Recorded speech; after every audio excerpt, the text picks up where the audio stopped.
പോന്നച്ചാ? മോളെ PSC appointment order സർട്ടിഫിക്കറ്റിൽ നീ എടുത്തിട്ടില്ലേ? എല്ലാം എടുത്തു. ഒന്നും മറന്നിട്ടൊന്നുമില്ലല്ലോ? ഇല്ല, മറന്നിട്ടില്ല.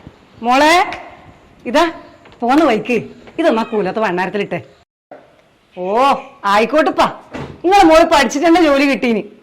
എന്നാലും എന്റെ മോളിതായിട്ടെ എന്റെ ഒരു വിശ്വാസത്തിനല്ലേ. മണിപ്പൂരിലെ പെൺകുട്ടികൾക്ക് പഠിച്ചാലും പ്രാർത്ഥിച്ചാലും ജോലി കിട്ടൂല എന്നാണ് പത്രവാർത്ത. അതെന്താ അങ്ങനെ? എന്റെ അമ്മ അവിടെ സ്ഥിര നിയമനം നിർത്തി സർക്കാർ ഉത്തരവായി. കേന്ദ്ര സർവീസിലും മറ്റ് സംസ്ഥാനങ്ങളിലും ഇത് തന്നെ സ്ഥിതി. ഇന്ത്യയിൽ ആകെ നടക്കുന്ന PSC നിയമനങ്ങൾ 50% നടക്കുന്നത് നമ്മളെ കേരളത്തിലല്ലേ? കഴിഞ്ഞ 8 കൊല്ലത്തിനിടയിൽ എത്രക്ക PSC നിയമനം കിട്ടിയെന്ന് നിനക്കറിയാം? അതെങ്ങനെ ഞാനറിയേണ്ടത്? നിങ്ങല്ലേ പത്രം വായിച്ചുകൊണ്ടിരിക്കുന്നത്?